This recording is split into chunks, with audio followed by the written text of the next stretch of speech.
The Word of God is alive and powerful, sharper than any two-edged sword, piercing even to the dividing asunder of the soul and spirit, and of the joints and the marrow, and is a critic of the thoughts and intents of the heart. Ang tibuok nga kasulatan gipaginhawa sa Dios ug may kapuslanan alang sa pagpanudlo, alang sa pagpamadlong, alang sa pagpanulid ug alang sa pagmatuto sa pagkamatarong, aron ang tao sa Dios mamahimpit, masinangkapan alang sa tanang maayong buluhaton. Study to show thyself approved unto God, a workman that needeth not to be ashamed, rightly dividing the word of truth.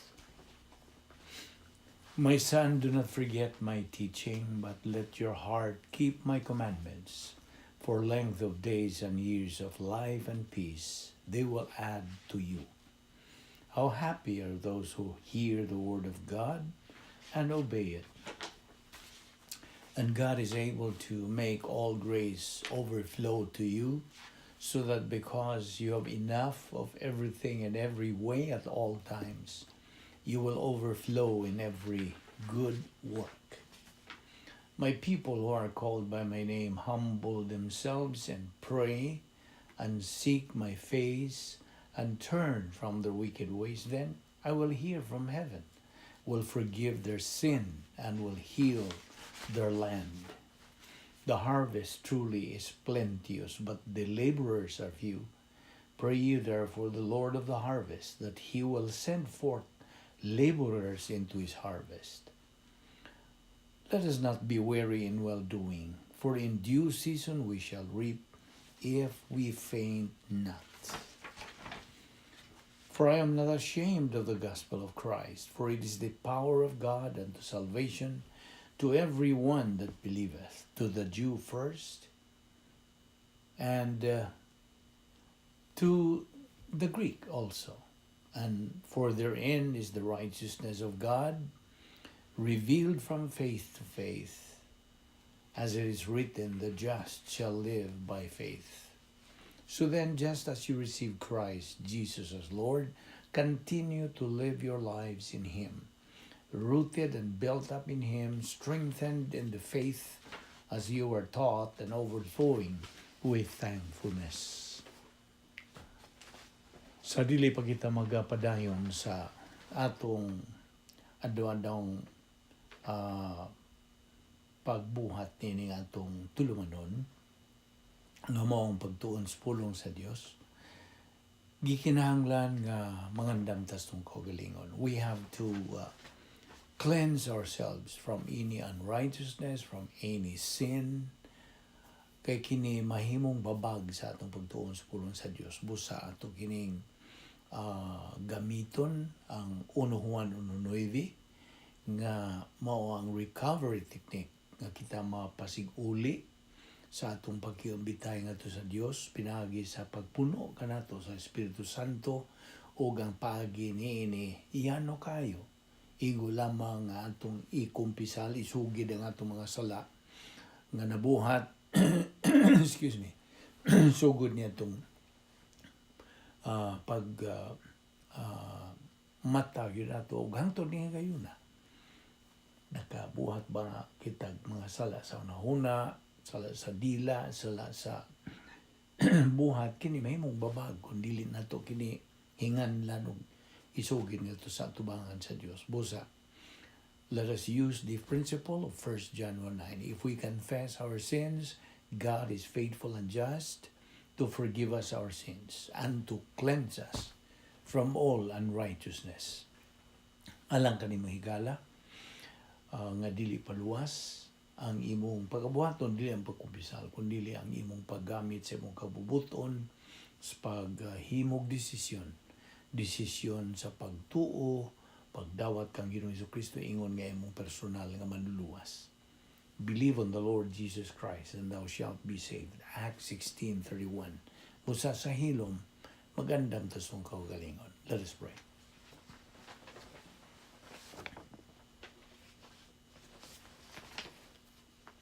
Once again, Father, we thank you for your faithfulness. Thank you for the grace that is beyond anything we could ever ask or think. You have provided all things well for us. Ang tanan gayo di mo gisangkap. You have left nothing unprovided, and furthermore, you have anticipated everything that was necessary billions of years ago. And so, Father, as we continue to fellowship with you in your word, as your mercies are renewed day by day, as you have provided this portion of manna, the written word. Amahan nga Dios nagaampo sa bako, ingon nga imong galamiton sa pagtandog sa mga kinabuhi sa uban.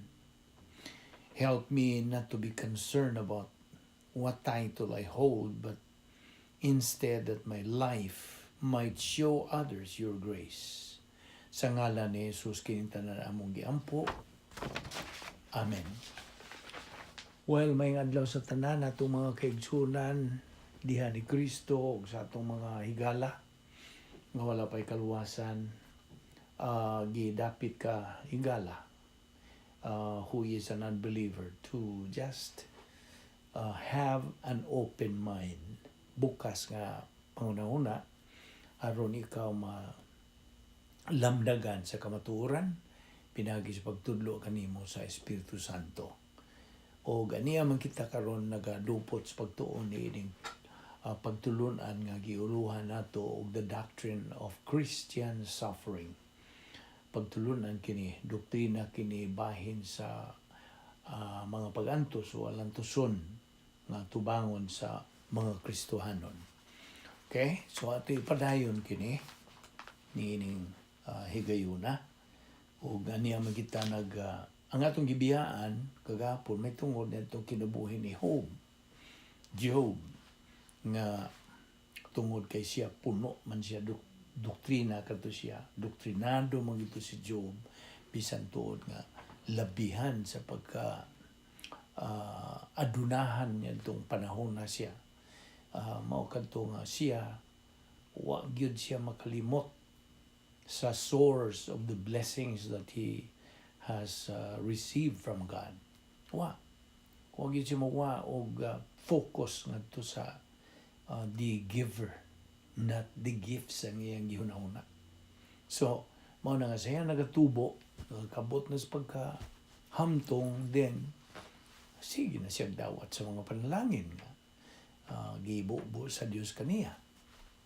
No, tong siya mga datuan nitong panahon na o nagatubo siya, he was prospered ug mao na nga kini si Satanas may tintal niya nga o iyang atubang ang Dios mayon siya nga mao na nga nagaalagad og hugot gyud kini si Job tungod kay imo man siya gihatagan ni mga kaayuhan, mga benefits, mga prosperity mo kana nga nagaalagad gyud siya nimo tinudanon pan kun imong kuhaon tingali na anha siya mo biya nimo mo na nga okay mo to pagtintal na sad ni Satanas ang kaaway sa Dios ug ang Dios niingon nga okay, go ahead, testingi lang na akong anak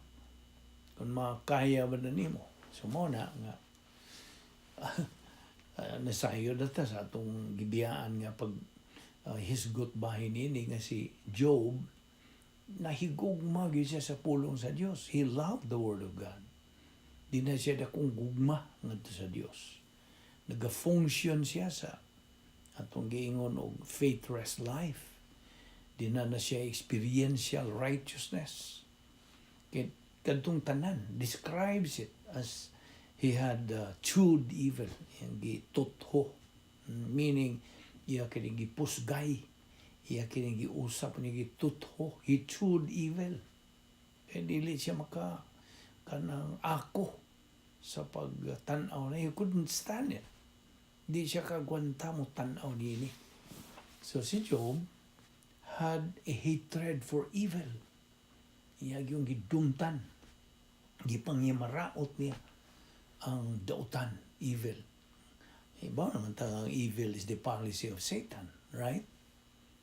Ug mao na nga si Job nagpabilin, lig-on yun, pagbarog sa divine viewpoint lifestyle. And that is why God imputed kung mga dagkong spiritual o temporal nga grace blessings nga tukang Job. Ug ang yawa, wa gyud mo nga ini. Suko gyud siya. Kagot gyud ang ngipon. Dili mahimo ni. Tungod kay si Job, di lang siya ang target sa mga grace blessings sa Dios, kundi si Job was having phenomenal divine viewpoint historical impact in his own day atong iyang panahon. Dili kay kasundugan lamang ang iyang kinabuhi with regard to doctrine, kundi iyang kanang kabig, he led taghan kayong gatusan o libuan ka mga magtutuo o mga dili magtutuo, mga unbelievers that led them to faith in Christ o nangaluwas. So, kini si Job is cutting a wide path through life. Hingon tampunga. In divine viewpoint, historical impact. O ang yawa, gustong undangon, babagan niya, kung mahibo, si Job, o bisag kinsang magtutuo. Mao ni tumong yun ni Satanas ngayong babagan, paundangon, kanang mga magtutuo nga, labi na si Job na itong gisigutan, nga na nag-iya na sa maong baruganan sa kinabuhi, sa phase 2, ikaduhang bahin sa plano sa Dios. So, ang yawa, nakiharong nagbagot-bot siya sa Dios, bahin ni Job. Pag-ingon nga, tungod kay mo magyatagan lagi sa daghan o dagkong mga panalangin kay si Job, mao nga, nagmatinudanon, nagmakugihon, o may humaon kini siya nimo. Busa, ang Diyos na kanayon, alright, boy, no? Go ahead. Sige, attack him. Apan, mawala na yung condition. Ayaw siya patya. Dili, mahimo. Sabi ni mo, kini si Satanas, diha ingnon tag kanang theory. Diha siya theory. Kay, matod pa niya, you take away his blessings and he will turn on you. Mato iyang isulti sa Diyos. Tangtanga ang iyang mga panalangin o siguradong mubiya ka na siya nimo. Matod pa ni Satanas ngadto sa Diyos. Well, natural na ibaon ng daan ng Diyos na dili gyud mubiya si Job kaniya. Omnisciente gud siya. Sayod siya sa tanan. Nakita sa Diyos tanan. Sa kaniya tungo pang tanan. Misalig ang Diyos ni Job with that kind of attack. Because Job's life maong pulong sa Diyos. Pulong sa Diyos mo iyang kinabuhi. That should be the attitude of every believer. Kaya ang iyang unang sphere of spiritual happiness, di na matarog. Unshaken. Busa, tuod man, giyatake kini siya. And he did not run around of me, being on the devil is after me, the devil's after me. Wa siya mo hingon na. Ang objective sa yawa, maong pagkuba, maong pagdaot ni Job, o sa pagpagawas niya sa pakigabitay sa Diyos. Iya bang paghawason sa pakigabitay sa Diyos, fellowship with God, o sa pagpugong niya sa pagbadayon, sa pagfunction niya ng faithless life.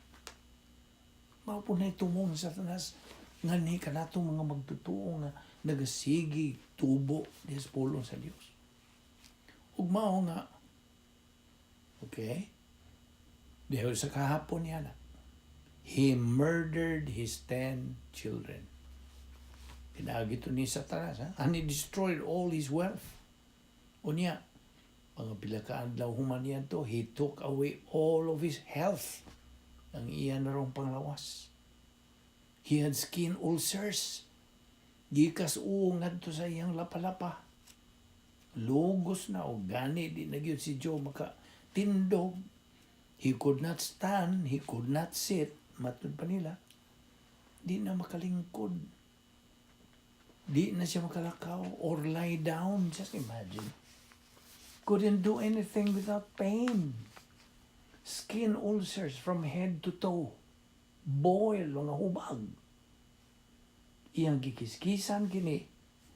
He tried to cauterize them and skin them off. Kung mao, ang iya mismo asawa miingon na niya, Job, why don't you curse God and die?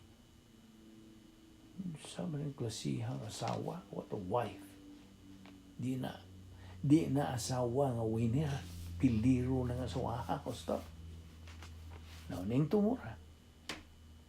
Job is in great pain.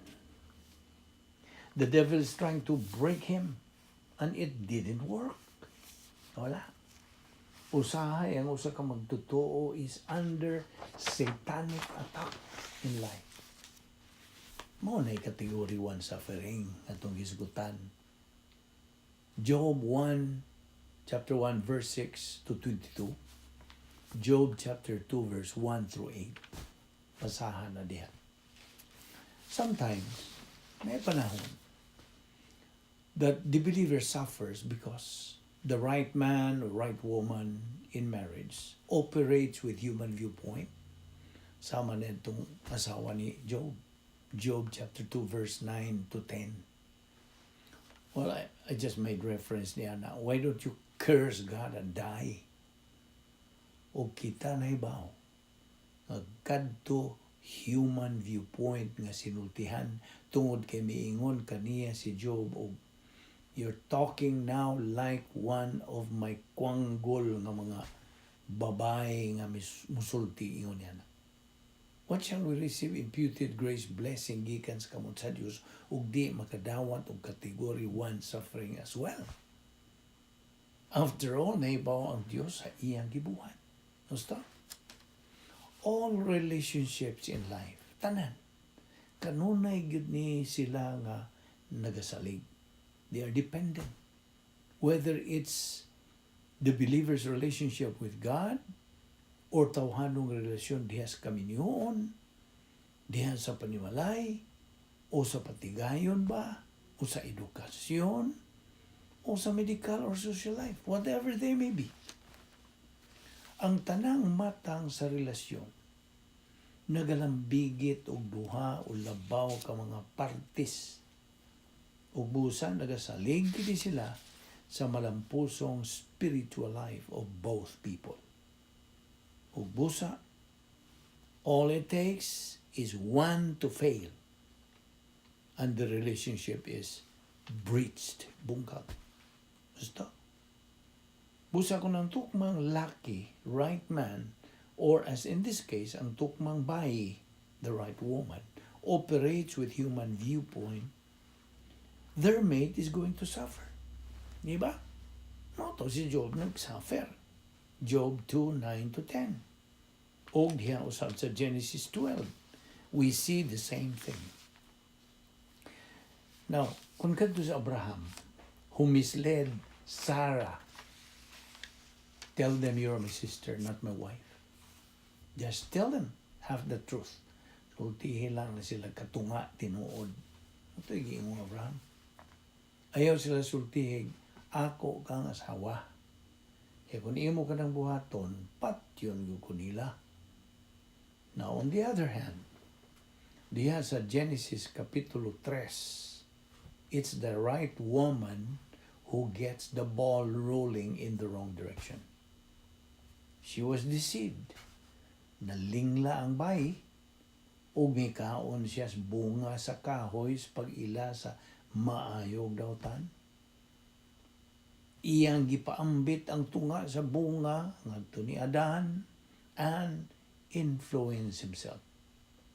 Ilon tang ginahon nagmaayo kung mukaon ba sila niya itong bunga o dili. Apan, they both made a bad decision. So, it can work either way. And as a matter of fact, one of the great marriage passages sa Efeso 5 o 1 Pedro 3, kini nagpakita diha na each, both the right man and right woman, have a divine viewpoint responsibility. Katungdanan nga divine viewpoint ngadto sa Dios. Aron sa ingon niya na makahimo sila pag-function sa faith-rest life. So, usahay ang mga magtutuo in marriage, yes kami niyoon, they suffer tungod kay ang right man or right woman operates with human viewpoint.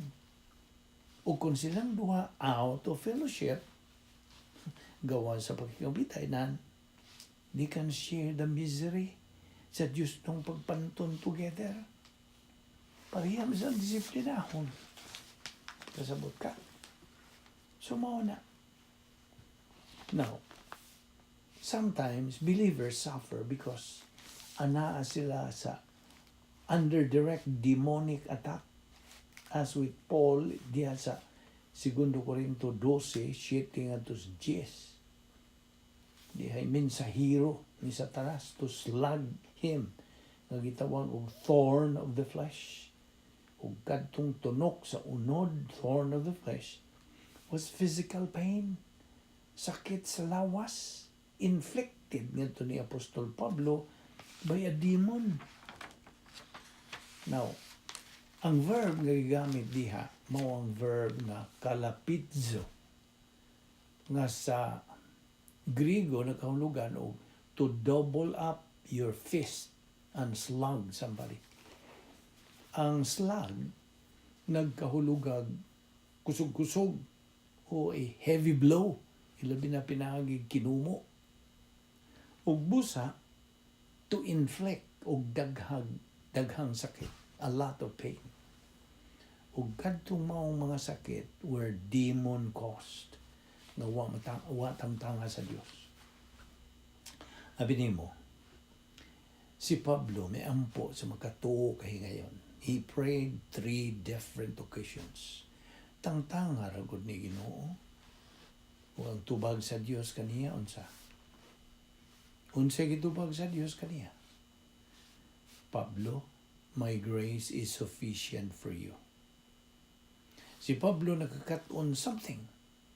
He learned something with the presence of pain in his body, in his life. He said, akong nakatunan nga sa bisag unsa may akong kahimtang, in whatsoever state I am, there may be content. I have learned that when I am asthenes, that is when I am donatos, when I am weak from the human standpoint, that is when I become donatos, that I become powerful from the divine viewpoint. Now, he reached people into the knowledge of the Word of God and blended dugang pagyong kaibaw sa doktrina together with faith, gisagulan sa pagtuo. It exacerbates the first sphere of spiritual happiness and exhilarates makapauswag pagyud kini sa espiritual ng pagtubo, spiritual growth. Ang Dios mo'y magapabali sa pagtunglo, cursing, ngadto sa panalangin, blessing.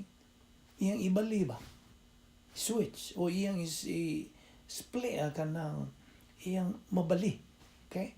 As a matter of fact, diya sa Nehemiah, Kapitulo 3, versikulo 2 o 3, God does turn cursing to blessing.